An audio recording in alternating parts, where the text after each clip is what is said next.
Sveicināti, cienījamie skatītāji, sveicināti klausītāji mūsu ciklā, kas veltīts Jēzus līdzībām.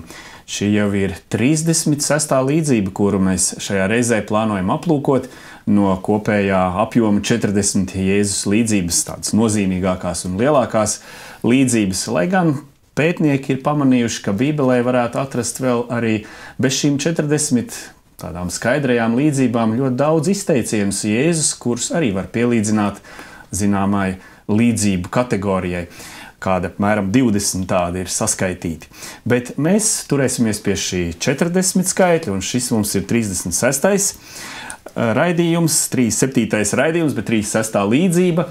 Un mūsu šīs reizes studijas viesis ir Talsu un Tukuma draudzes mācītājs Tālvalds Vilnis. Labdien! Un mēs kopā ar mācītāju Uldu Liepiņu prieks tikties. Arī veidosim šeit šo pārunu par Lūkas evaņģēlija 12. nodaļas līdzību, kas ir aprakstīta no 35. līdz 40. pantam. Es lūkšu Tāli nolasīt šo līdzību mums. Lai jūsu gurni ir apjosti un jūsu lāpas degošas. Esiet līdzīgi cilvēkiem, kas gaida savu kungu no kāzām pārnākam, lai tūdaļ tam atvērtu, ka tas nāks un klauvēs. Laimīgi tie kalpi, kurus kungs pārnāc atradīs nomodā. Patiesi es jums saku, viņš apjozīs priekšautu un nosinās tos, un tos apstaigātams visus apkalpos. Un ja viņš atnāks 2. nakts sardzē un 3. nakts sardzē un atradīs tos nomodā, laimīgi tie. Jau saprotiet, ja namasaimnieks zinātu, kurā stundā zaglis nāks, viņš neļautu tam ielausties savā namā. Esiet arī jūs gatavi, jo cilvēka dēls nāks stundā, kad jūs viņu negaidāt. Jā, paldies. Tātad līdzība jaunajā Bībeles tulkojumā ar virsrakstu esiet nomodā.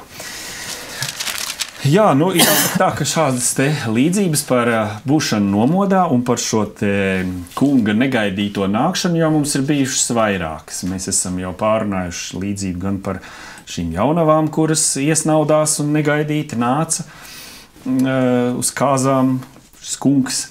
Un arī citas līdzības ir, kur bija aicināts būt nomodā, un kā nu kuram tur gāja. Tur vienā līdzībā nespēdams sagaidīt saimnieks, pārvaldnieks nama sākt nesmuki izturēties pret saviem kalpiem.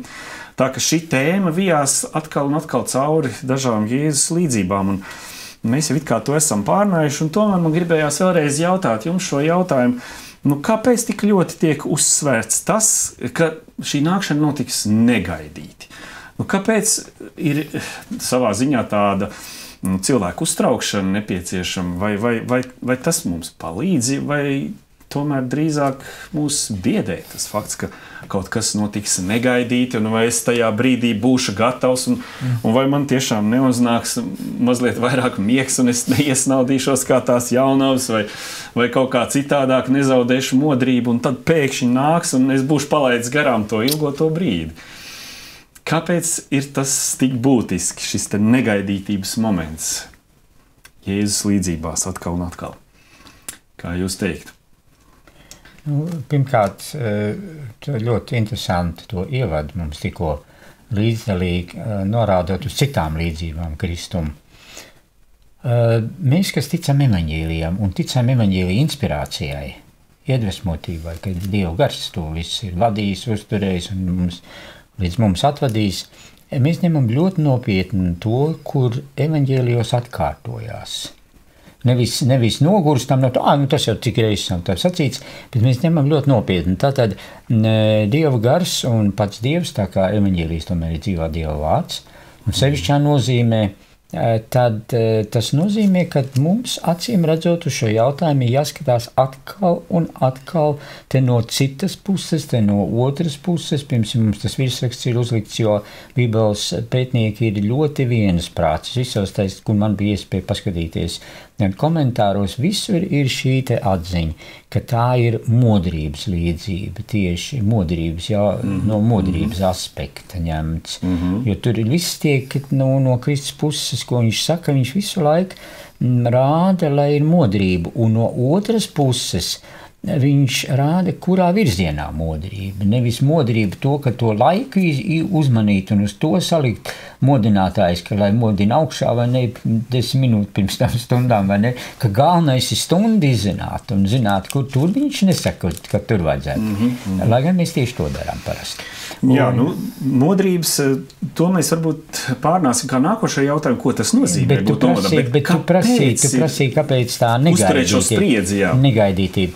Mana atbilde būtu tāda, viņa drusciņ būtu ieejošāka, bet es negribētu viņu tūdaļ līdzdalīt. Vienkārši šeit saskarās tagadējais ar mūžīgo. Un šis pats moments, daži pat ir tā sapratuši, ka tas ir līdzvērtīgs aiziet no šīs pasaules. Jā, jo patiesība dabiskā veidā jau nevar zināt, kurā brīdī cilvēkam tā dzīvības dažs viņu atstāja. Cik mēs esam gatavi šādai pārmaiņai. Un Kristum ir ļoti liela baža, lai mēs būtu gatavi tai pārmaiņai. Un šoreiz viņš tieši ņem no savas otrās atnākšanas skatījumu. Jo te saskarās tagadējais ar mūžīgo. Esi gatavs šai. Nu, tā jau ir īstā pārmaiņa no tagadējā uz mūžīgo. Jā, nu, un tu gribēji ko piebilst? Nu, jāsaka tā, ka te runā par līgavaini, par draudzi, par cilvēkiem. Es vienmēr reiz, kad cilvēks laulībās konsultējas, vienmēr saku to realitāti, ka laulība ir viens no visbrīnišķīgākajiem pasākumiem, bet viņš prasa vienmēr tādu modrību, jeb aktīvu darbošanos. Jo ir pierādīts tas, ka cilvēki nodzīvot laulībā kopā kādi 5 gadi vai 3, ka viņam samazinās sarunas un komplimenti par 40%. Pat sadzīves lietās, tas vispār, ja? Ir kā automātiki. Un liekas, nu kas tad tur ir? Un līdz ar to es saku, mums ir modrīgiem par savu laulību un par savu laimi. Un būtībā tas pats līdzīgi kā kristiešiem esi modrīgs par savu laimi, jo tā kristīgā laime, tur laimīgi esiet tādi un laimīgi šie. Būtībā tas modrīgums nenozīmē kaut kādu paniku tagad, ja? Bet esi modrīgs par savu laimi šajās dzīvajās attiecībās ar Jēzu Kristu. Es to teiksim būtībā. Nevis kā panikas celšana, bet esi modrīgs par savu laimi, par savu garīgo laimi. Jā, tas būtībā ir kaut kas tāds, kas ar tevi saistās ikdienā. Tā ir tava dzīve. Tieši tā. Būtībā tev pievērš uzmanību tam, ka sāc ar savu dzīvi rēķināties un sāc par viņu interesēties. Tieši tā. Ja mēs runājam par šo garīgo pusi, jā. Nu labi, nu tad tālāk tas nākošais jautājums, ko tad nozīmē būt nomodā? Kā tas izpaužās? Nu, galvenais, neiesim to nelaimīgo ceļu, ko daži bībās lasītāji iet, viņi tā burtiski. Tā gulēt nedrīkst, visus cauri, tagad tikai visu laiku pa naktīm augšā un tā. Nu, tā ir galīgi nesaprasta lieta. Bībeliskajā kopskatā modrība ir tāda attieksme, kurā mēs ņemam vērā vispār, ko Dievs saka. Un šis vārds arī parādās ļoti grūtā vietā. 1. Pētera vēstulē, tur, kur ir runa, esiet nomodā un skaidrā prātā, jo jūs pretnieks vēlns staigā apkārt kā laurūdams. Tātad tā ir attieksme pret garīgajām reālijām un tāda, kur ir pietiekusi uzmanība, kur mēs reaģējam uz procesiem, kāda notiek.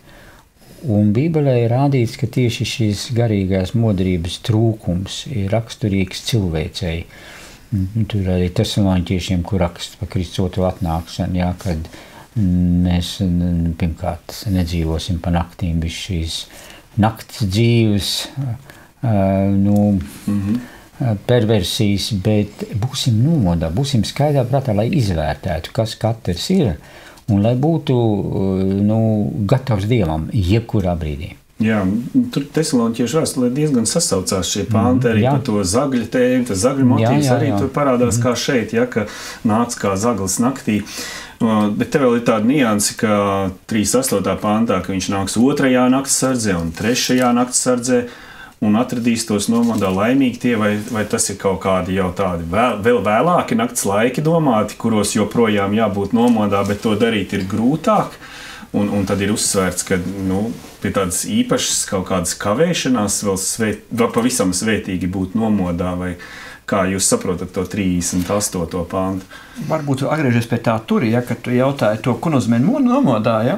Es gribu teikt, ja, ka mums savā laikā teoloģijā mācīja, ja, ka vienmēr ir kaut kāda ideja būt tajā Bībelē, ja kaut kāds apraksts, un tad tā līdzība paskaidro šo ideju. Tā mums mācīja savā laikā ļoti centīgi, tā jūs skatāt visu kontekstā. Un, ja mēs tam skatāmies, tad arī nosaukums pasaulīgās raizes un Dieva valstība. Un tā viņš stāsta par to bagātnieku pirms tam, tā viņš stāsta tur par to līdziem, par tām pasaulīgām raizēm, par tām mantiskajām, ikdienišķām lietām, ja? Un būtībā tas konteksts būtībā beidzās šis notikums, ja, 34. pantu, kur ir jūsu manta, tur būs arī jūsu sirds. Un tā viņš vīgi turpina šo līdzību tālāk, tu nav teiksim tā teikts, un viņš citā reizē satikās ar cilvēkiem. Tātad būtībā viņš kaut kur ir saistīts kopā, ko viņš parāda varētu būt tā ideja, ka neaizvaroties tik daudz ar mantiskām lietām, ka jūs pazaudēsiet modrīgumu. Te tā vīgi skatoties tālāk tādā veidā, ja? Tas jau, un mēs ceļšojam dzīvi tādā materiālismu laikmatā, ka tu gribi vai negribi, tev ir ļoti daudz jārunā par materiālām lietām, tas dzīves līmenis tāds ir, vajadzības ir, prasības ir, nodokļi viss ir, ja? Tātad te tas konteksts ir sevišķi, ja, tālāk, lai to sirdi nepiesien kaut kam citam, tikai vien, ja, bet ka tu to sirdi vienmēr atstāji pie tā Jēzus Kristus tādā ziņā. Nu jā, būtībā jau mums šodien arī cilvēki diezgan nodala tās savas laicīgo dzīvi no tās garīgās. Ir tā laicīgā dzīve, tur ir mans darbs un mans ikdienas rūpes, un tad ir laiks manai garīgai dzīvei, un tas ir dievkalpojuma laiks, ja, kad es aizēju uz baznīcu. Un tad, tā kā tās lietas nodalot, sanāk, ka šī līdzība saka, ka, nevajadzētu tā nodalīt. Jā. Jo vienkārši, ja tu nenodalīji, ja tu, teiksim, viņas kopā tā labi nesamanedžēsi, teiksim, ja, tu arī pazaudēji to sirdstāvokli un pazaudēji to modrīgumu. Būtu pat vairāk viņa pasaka tādā kategoriskā formātā pietiekoši. Nu kā es, lai nepazaudēju to modrīgumu, kā lai man tajā ikdienas laicīgo lietu skrejienā tā garīgā dimensija paliek klātesoša?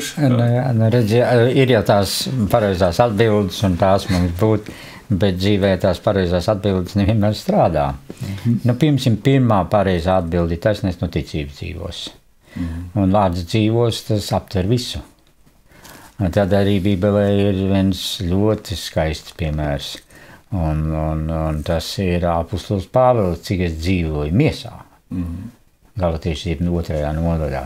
Tātad, cik es dzīvoju tieši to, ko tālu tu sacīji, vai ne? Materiālo dzīvi. Tas ir fizisko dzīve, nāk, kādā kondīcijā mēs esam, vai ļoti aizņem darbos, vai vispār, vai varbūt arī ļoti smagi ciešot fiziski, un galīgi mums viss brūk kopā un tā tālāk. Es dzīvoju ticībā uz Dievu dēlu, kas man ir mīlējis un pats nodevies par mani. Viņam tik daudz ko teikt ir, viņš dzīvo ticībā.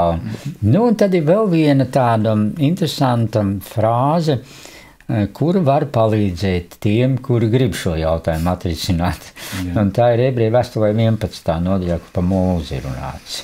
Kā viņš ticībā darbojas. Viņš esot it kā neredzamo redzēdams, uzvarējis, izturējis. Un tā ir tāda, jau Pāvils saka, dzīvojiet garā vai ne, un tā ir daudz ko varēsiet savaldīt un tā.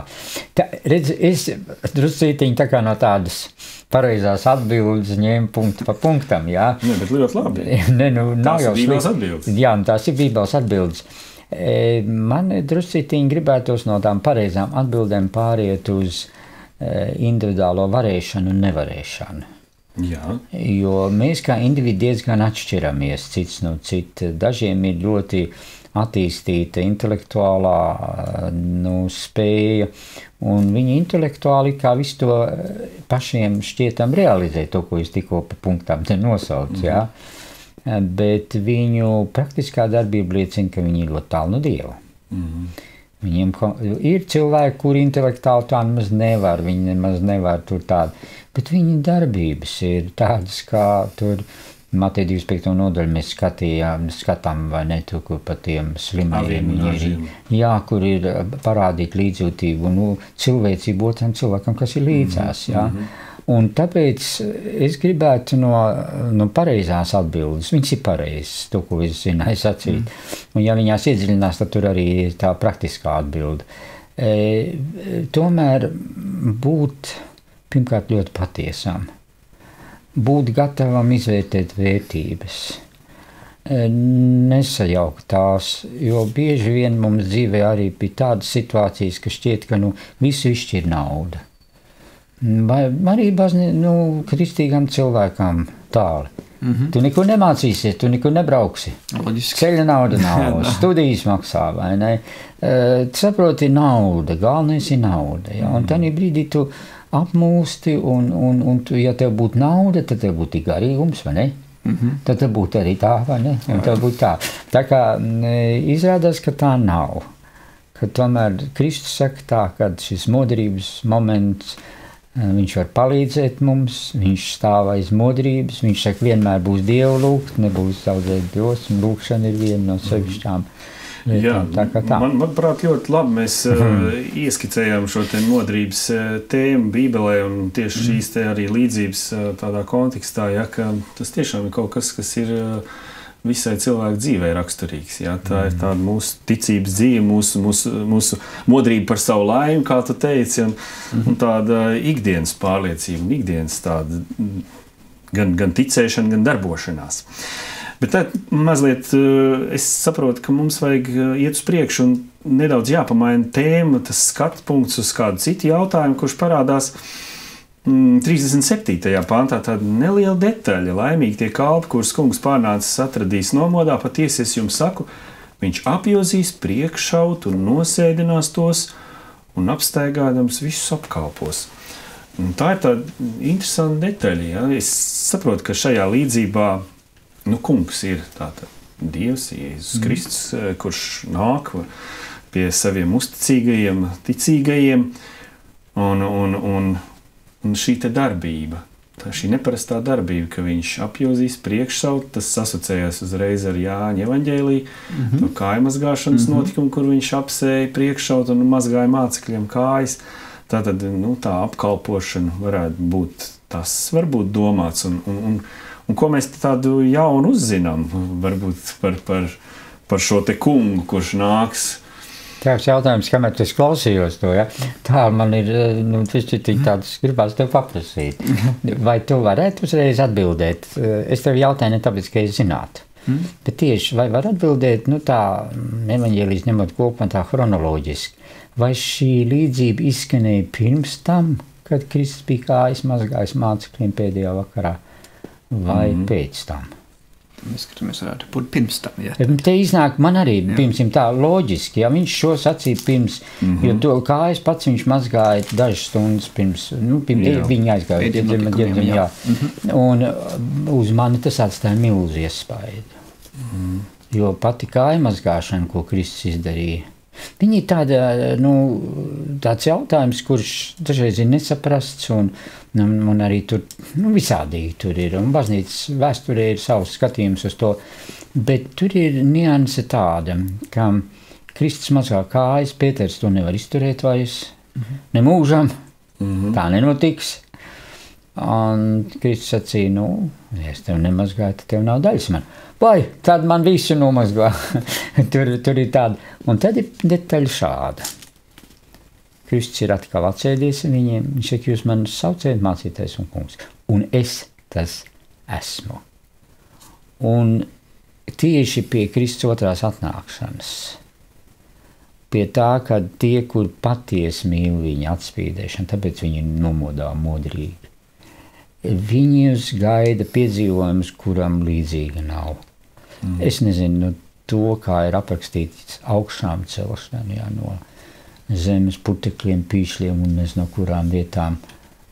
Vai tā nav visunikālākā kalpošana, ko izdara kungs? Celies augšā. Tie, kur dienām un naktīm kliedza, kad tu atrieps mūsu asinis. Mūcekļi. Mums balts drēbes ir, bet vēl jāpaciešās. Viņš kalpo, beidzot ir visu laikmetīgu piepildījums. Kādu tu šeit saskati vēstījumu, varbūt tāli tajā stāstā? Es šeit, Uldis jau kolosāli pateicis par šo svēto vakējumu, tas ir tiešām tāds, kā saka, stojoties jums to pazīmes iestādījumu, bet es vienmēr saskatu atkal to Dieva valstības atžgārnību. Jā, ir tāda lieta. Jo, teiksim, piemēram, pat ja tā līdzība par to denāriju, ja? Tāpēc, ka viens, ja teiksim, piemēram, būtu tas reālajā darbā, piemēram, ja, ka viens, teiksim, cilvēks nostrādā 6 stundas smagu darbu, viņam izmaksā denāriju, ja, un cits, kas klapi pusstundu pēdējo, ja, un to pašu denāriju. Šī līdzība mums jau priekšā stāv. Jā, bet būtu jābūt ideja, tur būtu nopietni darba inspekcijas un visi pārējie darba ētikas pārkāpumi totāli, ja. Tāpēc vienkārši Dieva valstība nav pēc mūsu loģikas.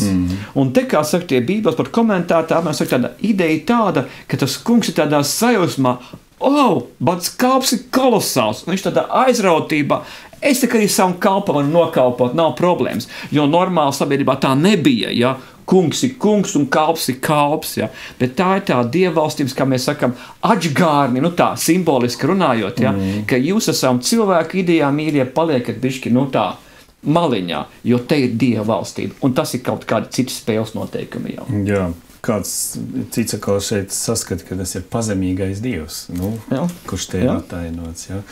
Tā ir tāda īpašība, kas mums liekas ļoti neparasta, kā tu saki, atžgārni, jā. Dievs un pazemīgs, bet tieši tāds viņš arī šeit tiek ainots, jo tās bija Kristus. Jā. Lēnprātīgs un pazemīgs. Mums pēdējais jautājums, jo mums jau tuvojas laiks noslēgt, ir par šo te kavēšanos.